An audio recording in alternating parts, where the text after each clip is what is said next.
মাননীয় সদস্য মেহের আফরোজ, মহিলা আসন 33। সম্পূরক প্রশ্ন করুন। ধন্যবাদ মাননীয় স্পিকার। আমি মূলত আগের প্রশ্নটির একটি আমার সম্পূরক প্রশ্ন ছিল, যাই হোক এটার সাথেও মিল থাকবে অবশ্যই আমি মনে করি। আমার প্রশ্নটি হলো গিয়ে, বাংলাদেশের মানুষের স্বাস্থ্য সেবার জন্য বর্তমান সরকার একেবারে জনগণের দোরগোড়ায় স্বাস্থ্য সেবা পৌঁছে দিয়েছে কমিউনিটি হেলথ ক্লিনিকের মাধ্যমে, কিন্তু মুমূর্ষ রোগীদের আমরা অনেক সময় দেখি যে আইসিইউ এর প্রয়োজন হয় এবং এই আইসিইউ এর জন্য ঘুরতে ঘুরতে পথেই তাদের মৃত্যু হয়ে যায়। আমি যেটা জানতে পেরেছিলাম যে করোনার সময়কালে আমাদের সরকার বর্তমান সেই সময়কালে একটা চিন্তা করেছিল যে প্রতিটি উপজেলায় আইসিইউ সুযোগ দেওয়ার একটা পরিকল্পনা হচ্ছিল।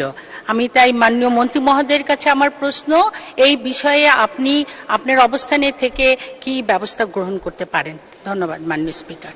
ধন্যবাদ মাননীয় সদস্য। মাননীয় মন্ত্রী। ধন্যবাদ মাননীয় স্পিকার। অ্যাকচুয়ালি আইসিইউ এমন একটা জিনিস, ইন্টেনসিভ কেয়ার ইউনিট, এটা চালাতে হলে দক্ষ জনবল লাগে, অ্যানেস্থেটিস্ট এবং ক্রিটিক্যাল কেয়ার মেডিসিনের স্পেশালিস্ট। তো আমাদের দেশে সেটার একটু স্বল্পতা আছে। তবে আমি মনে করি আমি আইসিইউ সেখানেই চালু করব যেখানে দক্ষ জনবল, দক্ষ টেকনিশিয়ান থাকবে। শুধুমাত্র নামে মাত্র আইসিইউ চালু করে আমি মানুষের দুর্ভোগ বাড়াতে চাই না। তবে মাননীয় সংসদ সদস্যকে আমি এটুকু আশ্বস্ত করতে চাই যে আমরা এই বিষয়ে কাজ করছি। আমরা দেখি যে আমরা কোথায়, কারণ আইসিইউটা খুবই দরকার, এটা আমিও মনে করি।